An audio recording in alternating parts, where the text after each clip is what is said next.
ஒரு 7 மாவட்டங்களில் 0. யார்? தாவேகா. திருமாவளவன் தனக்கு கிடைச்ச வாய்ப்பெல்லாம் நழுவிட்டார். விஜயை அவர் கடுமையாக ஆதரிச்சிருக்கணும். அதிமுக தனித்து நின்று கூப்பிட்டப்போ போயிருக்கணும். அது அவருக்கு ஒரு கிரெடிபிலிட்டி கொடுத்துருக்கணும். நேற்று வரைக்கும் வாய்ப்பு இருந்துச்சு. நேற்று வரைக்கும் அவங்க பேசிட்டு இருந்தாங்க இந்த மாதிரி அதிமுக. ஆமாம். அது இன்னொன்று, காங்கிரஸும் தாவேகாவும் சேர்ந்ததும் பலருக்கு பிடிக்கல. அதுக்காக பாஜகவுக்கு 2 கட்சியில் ஏதாவது ஒரு கட்சி அழிஞ்சிடும். திமுகவோ அதிமுக ஒன்று அழிஞ்சிடும். ஒன்று தான் நிற்கும். அந்த பயம் 2 பேருக்குமே இருந்ததுனால பெரும்பான்மை நிரூபிக்கிறது சட்டசபை தான். ஆமாம், யார் இல்லைன்னது. ஆனால் நீ பெரும்பான்மை நிரூபிக்கிறதுக்கு எடப்பாடி பழனிசாமி வந்து கிங் மேக்கர் கிடையாது, கிங் அப்படின்ற மாதிரியான ஒரு கூட்டு சொல்லியிருக்காரு. அவர் யாருக்கு சொன்னான்னு தெரியல. ஒருவேளை சிவி சண்முகத்தை சொல்லியிருக்காரு. இதுலேயுமா ஸ்ட்ராட்டஜி? ஐயோ பாருங்க, வேறுபட்ட தலைவனை தோக்கடிச்சிட்டீங்க. என்ன, யார் தோக்கல? காமராஜரே தோற்று போனார், ஜெயலலிதா தோத்தாங்க, எம்ஜிஆர் படுதோல்வி அடைஞ்சார். வைதவ பிள்ளைகளுக்கு வணக்கம். தமிழகத்தில் அடுத்த முதல்வர் யாருன்ற கேள்வி எல்லோரும் மனசுலையுமே விஜய் எப்போ ஆட்சிக்கு பதவி ஏற்பார்ன்ற ஒரு கேள்வி இருந்துகிட்டே இருக்குது. ஆளுநர் தாமதம் குறித்து பேசுவதற்காக மூத்த பத்திரிகையாளர் திரு முத்தலிப்பு நம்மோடு இருக்கிறார். அவர்கிட்ட பேசலாம். வணக்கம் சார். வணக்கம் சார். மே மாத வெயிலை விட அரசியல் சூடு ரொம்ப அதிகமாக இருக்கிறது. 2 முறை விஜய் அவர்கள் ஆளுநரை சந்தித்து விட்டார். 2 முறையும் சந்தித்த பின்னும் கூட இன்னும் அழைப்பு வரவில்லை. என்ன காரணத்தினால இந்த தவிர்ப்பேடா? மக்களுடைய தீர்ப்புக்கு மதிப்பு கொடுக்கணும், பெரும்பான்மை நிரூபிக்க வேண்டிய சட்டமன்றத்தில் தான், ஏன் விஜய் தாமதப்படுத்துகிறார் அப்படின்ற கேள்வி தமிழகம் முழுக்க அரசியல் கட்சிகள் சார்ந்து பொதுமக்கள் கூட கேட்குறாங்க. இந்த கேள்வியை கேட்குறாங்க. ஆளுநர் தாமதப்படுத்துவதற்கான காரணம் என்ன? தமிழக தேர்தல் வரலாற்றில் பலருடைய கணிப்பையும் பொய்யாக்கி தோல்வியாக்கி விஜய்க்கு பெரிய அளவில் வாக்குகளை மக்கள் வாரி கொடுத்தாங்க. பெரிய அளவில் அவர் வந்து ஆட்சியை பிடிக்கிற அளவுக்கு 108 என்கிற எண்ணிக்கையில் வந்தார். ஆனாலும் அறுதி பெரும்பான்மைக்கு ஒரு 10 எண்ணிக்கை குறைவாக இருக்கிறதுனால அவர் வந்து கிட்டத்தட்ட ஆட்சி பிடிக்கிறதுல தடுமாறிக்கிட்டு இருக்கார். இந்த நேரத்தில் இது எப்படி கொண்டு போகலாம் அப்படின்றதுல வந்து அவருக்கு பெரிய தடுமாற்றங்கள் இருந்துகிட்டு இருக்குது. நாங்கள் வந்து இப்போ இத்தனை % வாங்கிட்டோம், எங்களுக்கு ஆட்சி அமைக்கணும்னு நேற்று போய் கொடுத்ததில்ல. கவர்னருக்கு அதில் ஒப்புதல் இல்லை. ஆட்சி அமைக்க அழைச்சிட்டாலும் குதிரை பேரங்கள் ஏதாவது நடக்காமல் தடுக்கிற வேலையும் கவர்னருக்கு இருக்குது. ஆட்சி அமைக்கிற அளவுக்கு அவங்களுக்கு வந்து அந்த 118 எண்ணிக்கை கிடைக்காதனால அவருக்கு ஒரு தடுமாற்றம். ஆளுநரும் நேற்று நீங்கள் எண்ணிக்கை 118ன்றதுக்கான அந்த இது ஆதரவு கடிதத்தை கொடுங்க, நான் உங்களை பதவியேற்க அழைக்கிறேன்னு நேற்று சொல்லிட்டார். அட்லீஸ்ட் எந்த கட்சிண்டா சொல்லுங்கன்னு இருக்கிறாங்க. எந்தெந்த கட்சி வர்றாங்கடா சொல்லுங்கள். அதான், அது அப்படி சொன்னாலே எழுதிக்கே சொல்லிடலாம். அப்போ இந்த பிரச்சனையில் வந்து என்ன பண்ணலாம் அப்படின்றதுல அவர்களுக்குள்ள தடுமாற்றம். இந்த நேரத்தில் தான் அதிமுகவுக்குள்ள ஒரு தரப்பினர் விஜயை ஆதரிக்க வாய்ப்பு இருக்குதுன்னு நேற்று அவர்கள் தரப்பிலேயே காலையிலேயே கிளப்பி விட்டாங்க. அதற்கு பிறகு மத்தியானத்துக்கு மேலே அவர்களுக்குள்ள வேறு பேச்சுவார்த்தை போய் திமுக அதிமுக கூட்டணியாக சேர்ந்து ஆட்சி பிடிக்கலாம் அப்படின்ற ஒரு இது போகுது. அதற்காக தான் கவர்னர் வந்து விஜயை வந்து எண்ணிக்கை கேட்டார்ன்ற மாதிரிலாம் சொன்னாங்க. வாய்ப்பு இருக்கா சார்? அது இது பேசப்படுது. நேற்று வரைக்கும் இருந்துச்சு, ஆனால் வாய்ப்பு இல்லை. இப்போ இல்லை. நேற்று வரைக்கும் வாய்ப்பு இருந்துச்சு. நேற்று வரைக்கும் அவங்க பேசிட்டு இருந்தாங்க இந்த மாதிரி திமுக அதிமுக. ஆமாம். எப்படி சார் இந்த தமிழக அரசியலே ஒரு எதிர் துருவ அரசியலாக இருந்திருக்கு. மக்கள் எப்படி பார்ப்பாங்கன்றதுல நீங்கள் 2 பேரும் ஒரு சந்தர்ப்பம். அரசியல்வாதிகள் மக்களை பற்றி கவலைப்பட்டிருக்காங்க. ஆனால் மக்கள் பார்ப்பாங்கல்ல, நீங்கள் அரசியல்வாதி தாங்க, அந்த மக்கள் தான் பார்க்குறாங்க. சென்னையில் ரேஸ் விட்டப்போ அதே மக்கள் தான் பார்த்தாங்க. மக்களுக்கு கோச்சிக்கிறாங்க. ஹாஸ்பிட்டல் போகிறவங்கள, ஆம்புலன்ஸ் போகிறவங்கள நம்ம நடத்துகிறோமே, மக்கள் நம்மளை தப்பாக நினச்சிக்குவாங்க, யாராவது கவலைப்பட்டாங்களா? ஊழல் பண்ணுறதுக்கோ மணல் கொள்ளைக்கோ கனிம வள கொள்ளைக்கோ ஐயோ மக்கள் பார்க்குறாங்க கவலைப்பட்டாங்களா? 13 நாள் வெறும் பெண்களே தூய்மை பணியாளர்களுக்கு போராடி இருந்தப்போ போகிற வரவங்களாம் பார்க்குறாங்க, இந்த அரசு என்னடா இப்படி அவங்கள இது பண்ண விடுதுன்னு ஐயோ மக்கள் பார்க்குறாங்க கவலைப்பட்டாங்களா? அதெல்லாம் கிடையாது. அவர்களுக்கு தேவை அவருடைய சுயநலம் தான் இருக்கும். இவர்களுக்கும் சரி அவர்களுக்கும் சரி அந்த சுயநல அடிப்படையில் ஒரு வாய்ப்பு கிடைக்குது. நம்ம ஏன் அது இன்னொன்று, காங்கிரஸும் தாவேகாவும் சேர்ந்ததும் பலருக்கு பிடிக்கல. அதனால் பாஜகவுக்கு, குறிப்பாக பாஜகவிற்கு. அதனால் இதை பவராக்க விடக்கூடாதுன்றதுனால நீங்கள் பேசுங்கன்னது அது லாஸ்ட்டில் அந்த முற்று பெறாமலே போயிடுச்சு. எதனால் அது இதாயிடுச்சு சார்? அதுக்கு 1000 காரணம் இருக்கும். நம்மள்ட்ட யாரும் இப்போ பேசுனதே நீங்கள் எப்படி அதிகாரப்பூர்வமாக சொல்லுவீங்க? அப்புறம் இல்லை எதனாலன்னு சொல்ல முடியும்? அவங்களுக்குள்ள அதிகார பகிர்வுல பிரச்சனை வந்திருக்கலாம், ஏதோ ஒன்று. இல்லாட்டி சேர்ந்து இன்னொன்று, இதுக்கப்புறம் அவ்வளோதான். 2 பேரும் சேர்ந்து ஆட்சி அமைச்சாங்கன்னா அதை விட பலம் விஜய்க்கு இதுவே கிடையாது. 2 கட்சியில் ஏதாவது ஒரு கட்சி அழிஞ்சிடும். திமுகவோ அதிமுக ஒன்று அழிஞ்சிடும், ஒன்று தான் நிற்கும்.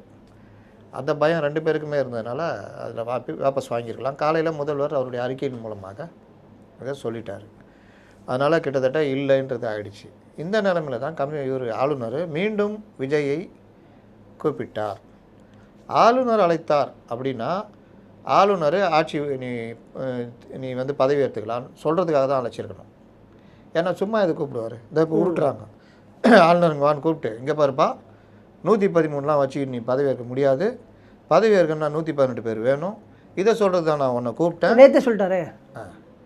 இதை அவங்க கேட்டிருப்பாங்க, தலைவரை இதுக்காக கூப்பிட்டேன், நேற்றே சொன்னல, அப்புறம் என்ன மறுபடியும் கூப்பிட்டாங்க, வெறுப்பேற்றியா அப்படின்னு சில ஊடகங்கள் உருட்டிக்கிட்டு இருக்கிறாங்க. கண்டிப்பாக. அப்போ ஆளுநர் அழைச்சாருன்னா 2 காரணம். ஒன்று, இந்த இது முடியல, திமுக அதிமுக முடியல. 2, பரவலாக ஒரு பிரச்சாரம் போயிடுச்சு. என்ன பிரச்சாரம்? ஆளுநர் பாஜக விஜயை பதவியேற்க விடாமல் தடுக்கிறார்கள். ஆக்சுவலாக ஆளுநருக்கு இந்த உருட்டுறவன் தனியாக உருட்டுவான் தெரியுமா? இப்போ பாருங்கள், சில தொலைக்காட்சிலாம் ஆளுநருக்கு இந்த பிரிவின் கீழ் இந்த அதிகாரம் இருக்கிறது அப்படின்லாம் பேசிகிட்டு இருக்கிறாங்க. இதே ஆட்கள் தான் ஆளுநர் பதவி என்பது ஆட்டுக்கு தாடின்னு பேசினவங்க. இவர்களுக்கு தேவைன்னா ஆளுநருடைய பவர் எல்லாம் பேசுவாங்க. அவரோட விருப்பத்தின்படி பண்ணலாம்.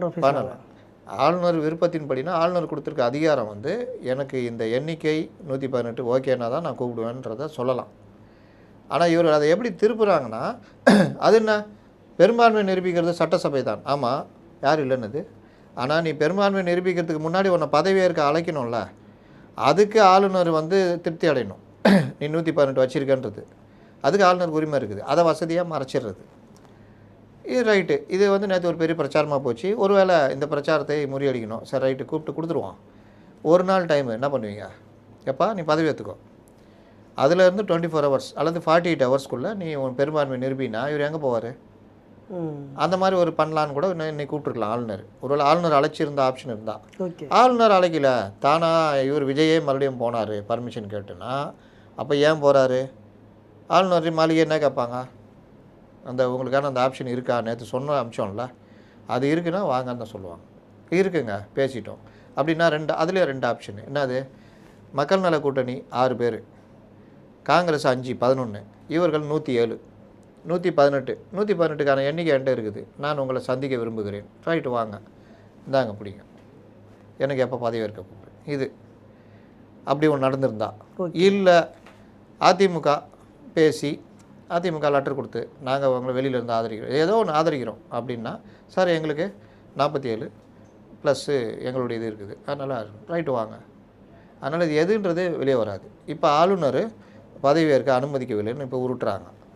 பதவியேற்க அனுமதிக்கிறது, அவரை பதவியேற்க நாங்கள் டேட்டு குறிச்சிட்டோம், இந்த டேட்டில் ஆளுநர் அவருக்கு பதவி பிரமாணம் செய்து வைப்பார், இந்த தகவல் எல்லாம் ராஜ்பவன்லேருந்து தான் வரும். ஆமாம், நேற்று ஒரு உருட்டுனாங்க. இவர்களாகவே முடிவு பண்ணிக்கிட்டு இவர்களாகவே நேரு ஸ்டேடியத்தில் இந்த சினிமா ஷூட்டிங்காக அது இதுக்கு இந்த அதிகாரிகளும் துணை போனாங்க. டிஜிபி இவர் தலைமை செயலாளர்லாம் அது நேற்று கூப்பிட்டு ஆளுநர் கான்வாய் எப்படி நீங்கள் கொடுத்தீங்கன்னு கேட்டிருக்காரு. அது வந்து அவர் கேட்கல, அது தேர்தல் ஆணையம் கேட்டிருக்கு. ஏன்னா தேர்தல் ஆணையத்தில் ஒப்புதல் வாங்கணும்னா அந்த இது முடியல, அந்த பீரியட் முடியல. ஓகே, இவர்களாக நல்ல பேர் வாங்குறதுக்கு கான்வாய் அதிகாரியெல்லாம் போட்டாங்க. அப்புறம் எல்லாத்தையும் இது பண்ணிட்டாங்க, ரிவர்ஸ் ரிட்டர்ன் பண்ணிட்டாங்க. அதுக்கு இது தரப்பில் என்ன உருட்டுறாங்கன்னா, சில பேர் வச்சு விஜயை வேணான்ட்டார். ஆமாம், மக்களுக்கு சிரமமாக இருக்குன்றக்காக வேணான்ட்டார். அப்போ எப்போவுமே வேணான்னு சொல்லிட்டுங்க. விஜய் வேணான்னு சொல்லிட்டாருன்னா அதிகாரிகள் எப்படி திரும்பி போவாங்க? அதிகாரிகள் விஜய் வேணான்னு சொல்ல முடியும்? அது இல்லை, தேர்தல் ஆணையத்தில் தான் பர்மிஷன் வாங்கி தான் கொடுக்கணும். தேர்தல் ஆணையத்தை பர்மிஷன் வாங்க பண்ணதுனால இது வாபஸ். இதற்கு பிறகு ஆளுநர் மாளிகையிலிருந்து இந்த விவகாரத்தில் ஒரு அறிவிப்பு வரும். ஒருவேளை விஜய் பதவியேற்க ஆளுநர் ஒப்புதல் அளித்திருந்தால் ஆளுநர் மாளிகையிலிருந்து ஒரு லெட்டர் வரும், அறிவிப்பு வரும். அந்த அறிவிப்பு பிறகு தான் எல்லாம் நடக்கும். எனக்கு தெரிஞ்சு ஆளுநர் கேரளாவுக்கு போயிடுவார்னு நினைக்கிறேன் அந்த பதவியேற்பதுக்கு. முடிச்சுட்டு அதுக்கப்புறம் விஜய்க்கு வரும். அப்போது அவங்க இப்போ தான் அறிவிக்கணும்னு அவசியம் கிடையாது.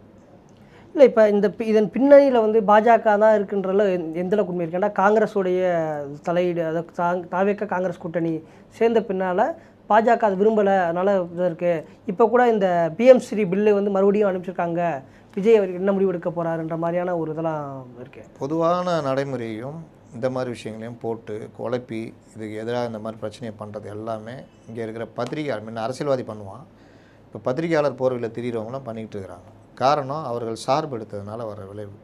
பிஎம்சி ஸ்கூலு விவகாரங்கள் எல்லா ஸ்டேட்டுக்குமே கேட்டு போய்கிட்டு இருக்குது. இப்போ கூட உத்தரப்பிரதேசம் தென் மாநிலங்களில் உள்ள எல்லா மொழிகளையும் நாங்கள் அங்கே அந்த சிபிஎஸ்சியில் பண்ணுறோன்னு ஒரு 3 நாளைக்கு முன்னாடி. அப்போ அங்கே என்ன நடந்தது? இது எல்லாருக்கும் பிஎம்சி ஸ்கூலில் இதில் சிபிஎஸ்சியில் பண்ணுறதுக்கான நடைமுறை தமிழ்நாட்டுக்கும். இது நிர்வாக நடைமுறை. இதுக்கும் அதுக்கும் சம்மந்தம் இல்லை. ஏன்னா இவர்கள் ஆட்சியில் தேர்தல் நேரத்துலேயே இதுக்கு எதிராக அவங்க இந்த நோட்டீஸுக்கு எதிராக அவங்க பேசியிருந்தாங்க. கண்டிப்பாக நெருக்குறாங்க அது இதுன்னு. அதனால் அதை விட்டுருங்க. பாண்டிச்சேரியில் கூட ஃப்ரெஞ்சை நீங்கள் நீக்கிட்டு ஹிந்தி பண்ணுறீங்கன்னா எதிர்ப்பு தெரிவித்தாங்க. ஞாபகம் இருக்கா? ஆமாம், இப்போ போராட்டம் பண்ணி. அதனால் இதுக்கு அதுக்கும் சம்மந்தம் இல்லை. இது நிர்வாக நடைமுறை. ரெண்டாவது, பாஜகவுக்கு கண்டிப்பாக கோபம் வரும். காங்கிரஸ் முக்து பாரத்துன்னு தான் பாஜக எதிர்பார்க்குது. அப்போ விஜய் கூட காங்கிரஸ் சேர்ந்தால் அது மேலும் விஜய்க்கு பலம் சேர்க்கிற விஷயம். காங்கிரஸ் உயிர் வந்துடும். அப்போ அதை வந்து அதனால தான் நேற்று மத்தியானம் நிலைமை மாறிச்சு. அதுக்கப்புறம் ஒன்றுமே இப்போ நடக்கலை. இப்போது நான் சொல்கிறேன், ஒருவேளை திரைமறைவாக நடக்குது சொல்கிறேன். அதிமுக ஆதரவு தெரிவிக்கிறாங்க, காங்கிரஸ் வேணாம் அப்படின்னா நாங்கள் உங்களுக்கு முழு ஆதரவு தெரிவிக்கிறோம் அப்படின்னா ஒருவேளை விஜய் ஒத்துந்தா காங்கிரஸ் நிலைமை அந்த திரிசங்கு சொர்க்கம் இல்லை முடியாது அப்படின்னா ரைட், நீங்கள் பார்த்துக்குங்க. அப்போ என்ன ஆகும்? 118ன்றது கஷ்டம். ஒருவேளை கம்யூனிஸ்டுகள் இப்போ வரைக்கும் முடிவை சொல்லலை. இல்லை, அதான் இப்போ திமுக தலைவர் ஸ்டாலின் அவர்களுடைய ஆலோசனை நடந்திருக்கு. ஸ்டாலின் அவர்கள் காலையில் வந்துட்டு தாவே காட்சி அமைப்பதற்கு நாங்கள் எந்த வகையும் இடஒதுக்கீடு இருக்க மாட்டோம் சொல்லியிருக்காரு. ஒருவேளை இப்போ நிறைய இப்போ சமூக வலைதளங்கள் வரப்படி கருத்து பாஜகவிலேருந்து தலையிலேருந்து தமிழகத்தை காப்பதற்கு கம்யூனிஸ்டுகள் விசிக ஆதரவு கொடுக்கணும்னு சொல்லிட்டு நிறைய தன்னார்வலர்களும் அரசு விமர்சனம் பேசிகிட்டு இருக்காங்க. ஸோ ஸ்டாலினே கூட ஓகே நீங்கள் வெளியிருந்து கூட ஆதரவு கொடுங்க, இல்லை ஆதரவு கொடுங்க, ஆட்சி அமைக்கட்டும்ன்ற சொல்கிற வாய்ப்பு இருக்கா? சொல்ல வாய்ப்பு இருக்குது. இந்த வேலையை கம்யூனிஸ்டுகள் தான் முதல்ல காங்கிரஸுக்கு முன்னாடி கம்யூனிஸ்டுகள் தான் முதல்ல போயிருக்கணும். ஆனால் இவர்கள் இன்றைக்கி அந்த தன்மையை இழந்துட்டாங்க. இன்னொரு திமுகவாக மாறி போயிட்டாங்க. அவங்க அந்த அளவுக்கு பட்டு முட்டாள்தனமாக இருக்கிறாங்கன்னு வச்சுங்களேன். நான் பேசுகிற பலரும் என்னையா இப்படி இருக்கிறாங்க, இவங்க அறிவு வளர்ச்சி அடுத்த கட்டத்துக்கு போவே இல்லையன்ற மாதிரிலாம் இருக்காங்க. மொழி பிரச்சனையிலே இவங்க திராவிட கட்சிகள் மாதிரி பேசிக்கிட்டு இருக்கிறாங்க. ஆக்சுவலாக கம்யூனிஸ்டுகள் பார்வை வேறு. இந்த மாதிரி பல விஷயங்கள். அதில் ஒன்று தான் விஜய் வந்து பாஜகவுடைய ஏற்பாட்டில் இருக்காருன்னு இப்போது நம்புகிறாங்க. அதனால் சரி இருக்கிறார்ல, இந்த மாதிரி இதில் மாட்டுறாருல, பாஜக உண்மையிலே இதாக இருந்தால் ஏடிஎம்கே என்டிஏ கூட்டணி ஓகே ஆகிருக்கும். ஏன் அவன் காங்கிரஸுக்கு கூப்பிட்டுக்கிறாப்புல? காங்கிரஸ் போகிறான்னா நீங்கள் அது முந்தின்னு போய் ஆதரவு கொடுக்கணுமா அவனாவா? கண்டிப்பாக அதானே பாஜக உள்ளே வந்துடும்ன்றீங்களா? வராமல் தடுக்கிறது வேலை இதுதானே. அப்புறம் பாஜக உள்ளே வந்துடும் அப்படின்னு சொல்லிக்கிட்டே பண்ணியிருந்தீங்க. நீங்கள் விஜய் உள்ளே வந்துட்டார். சரி, விஜய் உள்ளே வந்துட்டார், அவர் பாஜக கூட போகாமல் தடுக்கிற வேலையை பண்ணணும்ல. அப்போ இன்றைக்கி ஒரு வேளை கம்யூனிஸ்டுகள் முடிவை மாற்றிக்கிட்டு எதாவது பண்ணாங்கன்னா விஜய் தப்பிச்சார். இல்லை காங்கிரஸ் தான் வச்சுக்குவோம் அப்படின்னு அதிமுக காங்கிரஸ் இல்லைன்னா நாங்கள் ஆதரவு தர்றோம்னா காங்கிரஸ் தான் வச்சுக்குவோம்னாலும் விஜய்க்கு சிக்கல் இல்லை. இப்போ இந்த கட்சிகள் எல்லாம் ஆதரித்து காங்கிரஸோட மக்கள் நல கூட்டணி, அதாவது திமுக தோழமை கட்சிகள் அப்படியே வந்துட்டாங்க. அப்படி நீங்கள் சொல்கிறபடி பாருந்தா இந்திய யூனியன் முஸ்லீமுக்கும் தலைவரை நாங்கள் மட்டும் என்ன பைத்தியக்காரங்களா, நாங்களும் போய் ஒரு அமைச்சர் வாங்கிக்கிறோமே. ஆனால் அவர் முந்திட்டு ஆதரவுன்னு சொல்லிட்டாரு. யார்? இந்திய முஸ்லீம். அரசியல்வாதிகள் வார்த்தைகள்லாம் நீங்கள் ஐயோ நான் சொல்லிட்டேன் இனிமேல் மாறவே மாட்டேன், நாங்கள் லஞ்சமே வாங்க மாட்டேன்னு வராங்க. அதுக்காக லஞ்சமே வாங்காமல் இருப்பாங்களா? நாங்கள் நீங்கள் பேசுகிறீங்க நேர்மை எருமை கருமை இது மட்டும்தான் எங்களுடைய முக்கிய குறிக்கோள்னு வாங்க. அது பிறகு நடக்கிறாங்களா? இல்லை சார், இப்போ கம்யூனிஸ்ட்டுகள் விசிகா எல்லாமே நாங்கள் ஆலோசனை செஞ்சு சொல்லுவோன்றாங்க. ஆனால் அவர் எடுத்துகிட்டு சொல்லிட்டார்ல, அப்போ ஒரு உறுதிநிலைப்பட்டதானே இருப்பார். நாளைக்கு மாற்றிட்டா என்னப்போ பாஜக உள்ளே வந்துடும், அதனால் நாங்கள் தடுக்க போகிறோன்னு சொன்னால் என்ன பண்ணுவீங்க? ஏன் அப்படி சொன்னேன் போ அப்படின்னு நான் சொல்லுவீங்க? அதனால் அவங்க 2 பேர் அவங்க சின்னத்தில் இருந்தாங்க. கண்டிப்பாக. அப்போ அவங்களும் ஆதரவு கொடுக்கலாம்ல. அதனால் காங்கிரஸே போயிட்டான். அப்புறம் என்ன? அப்போ 6, 5 இன்னும் நீங்கள் 13 வந்துச்சுன்னா 107, 13, 120, சபாநாயகர் ஒன்று போனால் கூட 119. கண்டிப்பாக ஓரளவுக்கு தைரியமாக நிற்கலாம். நித்தியகண்டம் பூர்ண ஆயிடுச்சுனாலும் தள்ளிட்டு போகலாம் 6 மாதத்துக்கு. ஃப்ளோ டெஸ்ட்டு முடிச்சுட்டு அடுத்த 6 மாதம் பொறுத்து தான் நம்பிக்கையில் தீர்மானம் கொண்டு வர முடியும். அதனால் ஒன்றும் பிரச்சனை இருக்காது. இந்த மாதிரிலாம் நடக்கிறதுக்கு வாய்ப்பு இருக்குன்றேன். இப்போ இது எதுவுமே வேணாம் ஏடிஎம்கே ஆதரவு கொடுக்குதுன்னா அதுவும் நல்ல வாய்ப்பு தான். 3வது ஒரு ஆப்ஷன் இருக்குது. நாளைக்கு ஃப்ளோர் டெஸ்ட் வச்சு தோத்துட்டாரு, ரொம்ப நாள் தான் போச்சு. என்னை இந்த மாதிரி திட்டமிட்டு தோக்கடிச்சிட்டாங்க சதி கிதின்னு பேசிட்டு தேர்தலை சந்திக்க போயிட்டாருன்னா காங்கிரஸ் கூட்டணி விடுதலை சிறுத்தைகள் அந்த நேரத்தில் போய் சேர்ந்துட்டாங்க வச்சுக்கிங்க, அவ்வளோதான். என்னைக்கு இல்லாத விட்டு கிடச்சிடும் அவங்களுக்கு. 140 சீட்டுக்கு மேலே அசால்ட்டாக அடிப்பாங்க. காங்கிரஸே 30-40 சீட்டு ஜெயிக்கும். வாய்ப்பு இருக்கா அந்த மாதிரிக்கும்? எப்படி வேணா, நான் எல்லா ஆப்ஷனும் சொல்லிட்டேன்ல. நான் ஏதாவது ஆப்ஷன் விட்டுருந்தா சொல்லுங்கள். இல்லை, ஆனால் திமுக தலைவர் ஸ்டாலின் அவர்கள் மறுபடியும் ஒரு தேர்தலை சந்திப்பதற்கு தயாராக இல்லைன்னு இருக்காரு. அதுதாங்க சொல்கிறேன். அது எல்லாருமே விரும்ப மாட்டாங்க. நம்மளும் சொல்கிறது மக்கள் ஒரு தீர்ப்பை கொடுத்துருக்காங்க. விஜய் தான் பெரும்பான்மை கொடுத்துருக்காங்க. அதில் கொஞ்சம் முன்ன பின்ன இருக்குது. அவர் ஆளை விடுவது தான் கரெக்டு. அதுக்கு உதவி பண்ணுங்கள், வெளியிலேருந்து உதவி பண்ணுங்கள். நல்லா இல்லைன்னா நாங்கள் வாபஸ் வாங்கிடுவோம்னு சொல்லுங்கள். அதுதான் கரெக்டு. சார் இப்போ நேற்று முழுக்க திமுகவும் அதிமுகவும் சேர்ந்து ஒரு ஆட்சி அமைக்க போகுதுன்ற மாதிரி இருந்துச்சு. ஒரு பக்கம் நீங்கள் வந்து திமுக அது அதிமுக வந்து தாவேக்காவுக்கு ஆதரவு கொடுக்கலாம் அப்படின்ற மாதிரியான இதுவும் சொல்லியிருக்காங்க. ஆனால் செம்மலை அவர்களோட இது வந்து எடப்பாடி பழனிசாமி வந்து கிங் மேக்கர் கிடையாது, கிங் அப்படின்ற மாதிரியான ஒரு கூட்டம் சொல்லியிருக்காரு. அவர் யாருக்கு சொன்னான்னு தெரியலையா? ஒருவேளை சிவி சண்முகத்துக்கு சொல்லியிருந்தாரு. இல்லை, எடப்பாடி பழனிசாமி பேரை சொல்லி தான் சொல்லியிருக்காரு. ரெண்டாவது சிவி சண்முகத்துக்கு அந்த பதிலை சொல்லியிருந்தாருன்னா ஓகே. ஆனால் இப்போ அதே மாதிரி நீங்கள் சொன்ன மாதிரி இப்போ ஒரு குறிப்பிட்ட எம்எல்ஏக்கள் இப்போ புதுச்சேரியில் ஒரு தனியார் விடுதியில் இருக்கிறாங்க. மறுபடியும் ஒரு கூவத்தூர் பாலிடிக்ஸான்ற மாதிரியான ஒரு இது போய்கிட்டு இருக்கு. அதிமுகவில் என்ன சார் நடக்குது? அதிமுக நேற்று காலையில் ஒன்று நடந்தது. எதிர்ப்பாக ஒரு கொஞ்சம் பேர் திரண்டாங்க, 35 பேர்னு திரண்டுட்டாங்கன்னு சொன்னாங்க. அதை கருத்தை ஒருத்தர் எல்லா சேனல்லையும் கூப்பிட்டு சொன்னார். பலரும் சொன்னாங்க. எனக்கும் நெருக்கமானவங்க, அவங்களுக்கு நெருக்கமானவங்க நமக்கு சொன்னாங்க. அதனால் நான் நம்பினேன். நடந்துச்சு.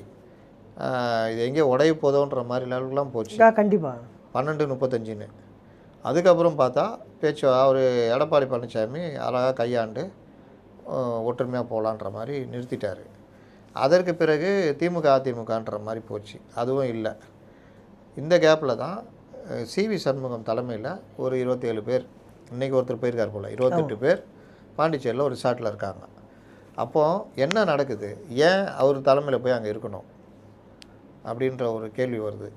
முன்ன கொங்கு பெல்ட்டில் மேற்கு மாவட்டங்களில் அதிகம் இருந்தது. இப்போ அது அப்படி தலைகீழாகி வட மாவட்டங்களில் சண்முகம் தலைமையில் ஒரு 7 மாவட்டங்களில் 0. யார்? தாவேக்கா. இப்போ அவர் கை ஓங்கி இருக்கிறதுனால இதுதான் வாய்ப்புன்னு அவர் எதாவது பயன்படுத்திக்கிறாரா, அல்லது ஒன்றுபட்ட அதிமுக நம்ம அவங்கள ஆதரிக்கலாம் அப்படின்ற முடிவு எல்லோரும் எடுக்க போகிறாங்களா, இல்லை நீங்கள் எடுக்கலனாலும் பரவாயில்லைங்க, நாங்கள் ஆதரிச்சிக்கிறோம், ஒரு 32 பேருக்கு மேலே எங்கள்கிட்ட இருக்குது, கட்சித்தாவல் தடை சட்டம் வராது அப்படின்னு போகிறாங்களா? இது எல்லாம் அதிமுக முன் உள்ள சவால்கள். அதனால் இது மட்டும் இல்லை, அவருடைய தலைமையை தொடர்க வைப்பதா அல்லது புதிய தலைமையை தேர்ந்தெடுப்பதா? அந்த தலைமை எப்படி வரும், எப்படி ஆரம்பிப்பாங்கன்னா, அடுத்த தலைமைக்கு சிவி சண்முகம் முயற்சிக்கிறார்ன்ற மாதிரியான அதாவது எப்படி ஆரம்பிப்பாங்கன்னா, நேரடியாக பொதுச் செயலாளர் மாற்றுன்னு வராது. சட்டமன்ற தலைவராக எஸ்பி வேலுமணியை போடுங்க, இல்லை சிவி சண்முகத்தை போடுங்க. சட்டமன்ற தலைவராக போடுறதை நான் அங்கீகரிக்க மாட்டேன்னா நாங்களே போட்டுக்கிறோம். சரி, நீங்களே போட்டுக்கிறீங்க அப்படின்னா என்ன ஆகும்? உங்களை நீக்குவேன். நீக்கிறது உங்களுக்கு அதிகாரம் இல்லை. ஏன்னா எங்கள்கிட்ட தான் மேக்ஸிமம் எம்எல்ஏ இருக்காங்க, நாங்கள் தான் அதிமுக. அப்போ இதெல்லாம் போகாமல் தடுக்கிற பணியும் எடப்பாடி பழனிசாமி முன்னாடி இருக்குது. அதனால் இது ஒரு இந்த மாதிரி தோல்வி வரும்போது சிக்கல்கள்லாம் வரும்.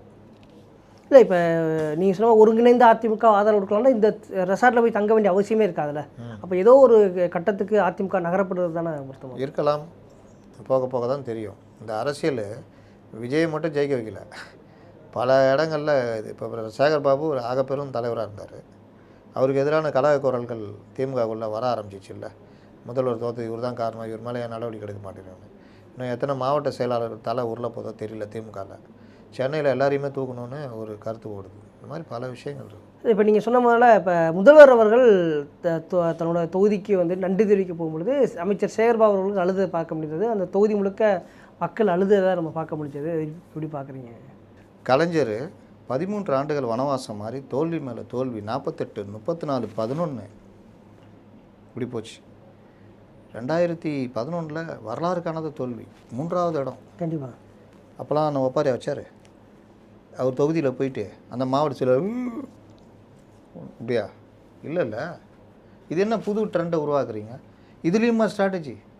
ஐயோ பாருங்கள், எப்பேற்பட்ட தலைவனை தோக்கடிச்சிட்டிங்க. என்ன, யார் தோக்கலை? காமராஜரே தோற்று போனார், ஜெயலலிதா தோத்தாங்க, எம்ஜிஆர் படுதோல்வி அடைஞ்சார், 2 எம்பி ஜெயிச்சார், ஜெயலலிதா படுதோல்வி அடைஞ்சாங்க, கலைஞர் யாரும் அலுவலியே.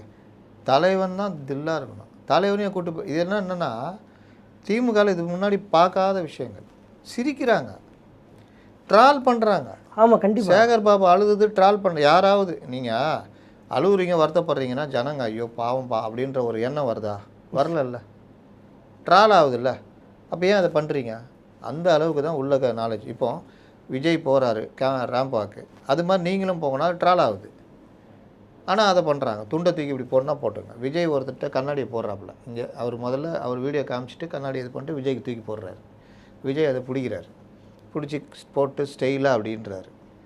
அது வந்து சாதாரணமாக இயல்பாக நடந்த ஒரு விஷயம். தலைவரை நீயும் அதே மாதிரி பண்ணு தலைவரன்னு கண்ணாடியை கொடுத்து போட சொன்னால் ட்ரால் பண்ணுறாங்களா இல்லையா? அப்போ இது என்ன ஸ்ட்ராட்டஜி டீமு? அப்போ இவர்களுக்கு என்ன இருக்குது? சேகர் பாபுனால தான் இவ்வளோ பிரச்சனைன்னு நம்ம சொல்லலை. பரந்தாமன் சொல்கிறாரு, பருதி இளம் சுருதி சொல்கிறாரு, சிற்றரசு சொல்கிறாரு, இன்னும் பலரும் வந்து நம்ம மெல்டிங் பாயிண்ட் சரவணன் வந்து பலரும் வந்து பதிவு போடுறாங்க. கண்டிப்பாக. இன்னொன்று தலைவரை வந்து இந்த மாதிரி பண்ணிட்டீங்கன்னா அவருக்கும் தெரியும்.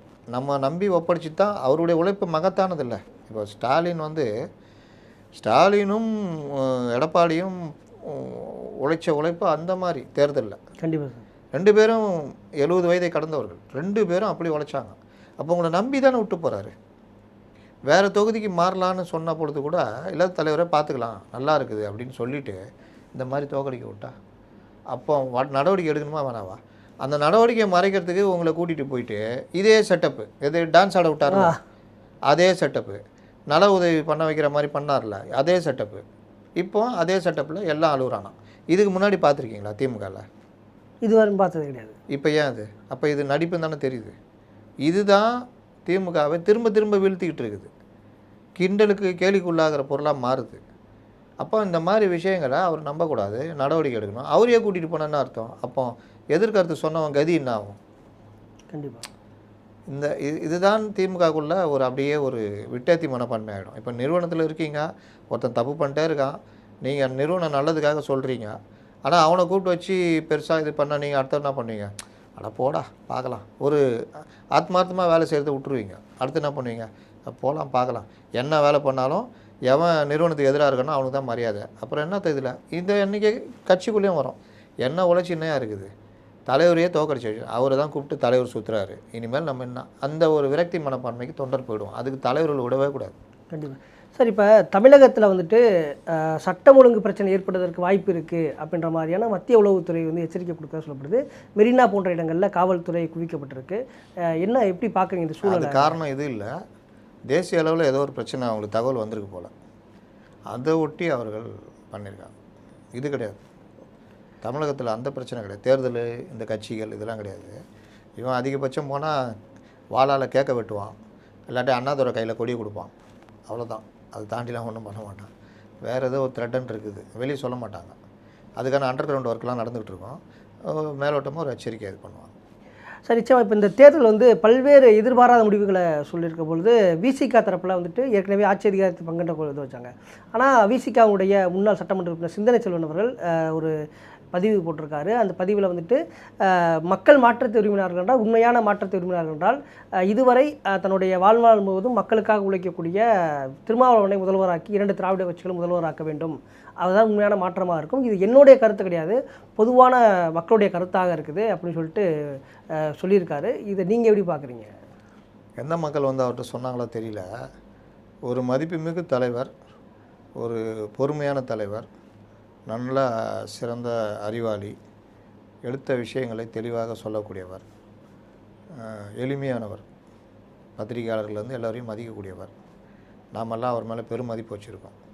ஆனால் அப்படிப்பட்டவர் சமீப காலமாக பெரும் குழப்பத்தில் இருந்ததை நாம் பார்க்க முடிஞ்சது. பெரும் குழப்பத்தை தாண்டி தனித்துவமிக்க தலைவராக இருந்ததுலேயும் அவர் ஃபெயிலியர். அவரை சுற்றி தான் நான் பேசினேன், 2 வருஷம் முன்னாடி பேசினேன். அவர் தான் கணிச்சார் கூட, தமிழக தேர்தல் பின்னாடி தமிழக அரசியல் கிழமை மாறும்ன்றது அவர் தான் சொன்னார். அவர் இன்றைக்கி ஒன்று சொல்லுவார், நாளைக்கு ஒன்று சொல்லுவாருங்க. அவர் கணிச்சதை போய் சொல்லுங்கிறீங்க. சில பேர் இருக்காங்க, எல்லாத்தையும் சொல்லி வச்சுருவாங்க. எது நடந்தாலும் நான் சொன்னது நடந்துச்சுன்னு ஜோசியம் மாதிரி. ஜோசியக்காரன் சொல்கிறது பார்த்துறீங்களா? நீ நல்லா இருப்பேன்னு ஒரு பக்கம் சொல்லிவிட்டு நாசமாக போகணும்னு சொல்லியிருப்பாங்க. நீங்கள் நல்லா இருக்கிறத மட்டும் எடுத்துக்கிங்க. அவன் வந்து நாளைக்கு போய் ஏதாவது ஒன்று ஆச்சுன்னு கேட்டிங்கன்னா, நான் தான் உனக்கு 2 சொன்னேன், அது சொன்னேன் கவனிக்கலையான்னு கேட்பான். அதனால் அதெல்லாம் விட்டுருங்க. இப்போ திருமாவளவன் சமீப காலமாக நான் கூட ஒரு 1.5-2 வருஷமாக சொன்னேன், திருமாவளவனையும் காங்கிரஸையும் சுற்றி தான் அரசியல் இயங்கும்னு. அந்த திருமாவளவனை சுற்றி அரசியல் இயங்குனதுனால தான் விஜய் இந்த விஷயங்கள்லாம் ஒரு மாதிரி போச்சு. அதற்கு பிறகு விஜய் காங்கிரஸை சுற்றி தான் அரசியல் இயங்கும்னு சொன்னோம். விஜய் கட்சி ஆரம்பித்தோன்னே அது விஜய் சுற்றி தான் இன்றைக்கி அரசியல் இருக்குது. காங்கிரஸ் சுற்றி தான் சொன்னது இன்றைக்கி உண்மையாகுதா? இது ஒன்று. திருமாவளவன் தனக்கு கிடைச்ச வாய்ப்பெல்லாம் நழுவிட்டார். விஜயை அவர் கடுமையாக ஆதரிச்சிருக்கணும்.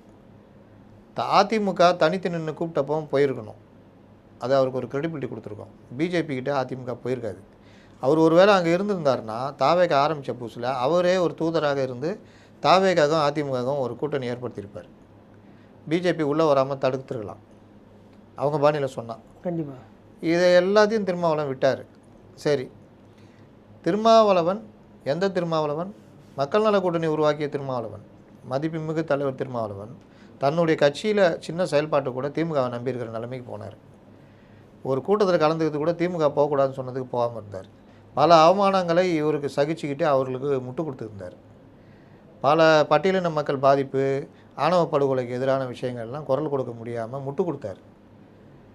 தூய்மை பணியாளர் விவகாரத்தில் ஒரு பங்கு மேலே போய் அவர் படித்த படிப்பு, அவருடைய பெரிய அளவிலான அந்த நாலேஜை விட்டுட்டு அதுக்கு ஆப்போசிட்டாக தூய்மை பணியாளர்களை பணி நிரந்தரம் பண்ணால் அவங்க அதிலே இருந்துருவாங்க அடுத்தடுத்து வர்றவங்களன்ற ஒரு அரிய கருத்தை கண்டுபிடிச்சி சொன்னார்.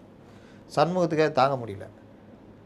ஒருத்தருடைய பணி நிரந்தரம் ஆனாங்கன்னா அந்த குடும்பம் படித்து நல்லபடியாகவும் அவன் நல்ல வேலைக்கு போவான். அவன் இப்படி இதே வேலையில் இருப்பான். எதுக்கு அப்போ இடஒதுக்கீடுன்றது அர்த்தமே இல்லாமல் போயிடுமேன்னு அவர் சொன்னார்.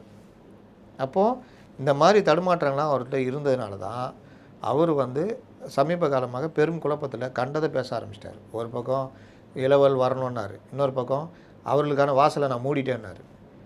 நீங்கள் ஒரு பிரேமலதாட்ட இருக்கிற ஒரு ஸ்ட்ராட்டஜி கூட இவர்கிட்ட இல்லை. பிரேமலதா கடைசி வரைக்கும் நான் யார்கிட்ட நான் சொல்ல மாட்டேன் இப்படி சொல்லி 10 சீட்டு ஒரு ராஜ்யசபா வாங்கிட்டு திமுகட்ட வந்தாங்க. இவர் 2 எம்பி கையில் வச்சுருந்தவர், இத்தனைக்கும் அவர் தனி எம்பி, அவருடைய எம்பி. அந்த இதை நல்லா பயன்படுத்தி விஜயை நான் பயன்படுத்த போகிறேன், விஜய் கூட போவேன்னு இது பண்ணியிருந்தா 15 சீட்டு கொடுக்கவும் அவங்க தயாராக இருந்திருப்பாங்க. கண்டிப்பாக. ஆனால் இவர் ஓவர் விசுவாசம் பண்ணவே கூடாது. அப்போ எங்கள் தலைமைக்கிட்ட எங்கே இருக்குது? தலைவர்னா கட்சியை பாருங்கள், டிடிவி எடுத்துக்கங்க.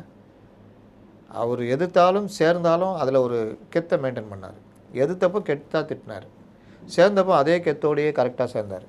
ரொம்ப கொலையில் இவர் எடப்பாடி வீட்டுக்கெல்லாம் போகல, அந்த ஒரு இதை மெயின்டைன் பண்ணார். அந்த மாதிரி ஒரு தலைவருக்குரிய தன்மைன்றது அவர்கிட்ட இல்லை. இப்படிப்பட்டவரை முதல்வர் ஆக்கணும்னு சொல்லிட்டு நான் எப்படி ஆக்குவாங்க? முதல்ல எடப்பாடியை முதல்வர் ஆகிறதுக்கு திமுக ஒத்துக்காது. இந்த சேர்ப்பு பேச்சுவார்த்தை தான். கண்டிப்பாக அது எதனா ஆச்சு ஏதோ ஒன்று வச்சிங்கன்னா அப்போ இவரை போய் 2 பேரும் சேர்ந்து இவரை முதலமைச்சர் ஆக்குவாங்களா? சிந்தனை செல்வனுக்கு ஏதோ அடுத்த ராஜ்யசபா இல்லாட்டி ஏதாவது எம்பி சீட்டு, எம்எல்ஏ சீட்டு ஏதாவது தேவைப்படும் போல் அது. ஆனால் ரொம்ப இவர் திருமாவளவனுடைய தீவிர விசுவாசினா அவர் தான் என்னை கேட்டால், மற்ற யாரும் இல்லை. அதனால தான் அவங்க 3 பேருக்குமே அவர் சீட்டு கொடுக்கல. அதனால் பாவம் அவருடைய இதுக்கு சொல்லி வச்சுருக்காரு. நிச்சயமாக சார், உங்களுடைய நேரத்தை ஒதுக்கி உங்களை கருத்துக்களை பகிர்ந்துட்டு இருக்க நன்றி சார்.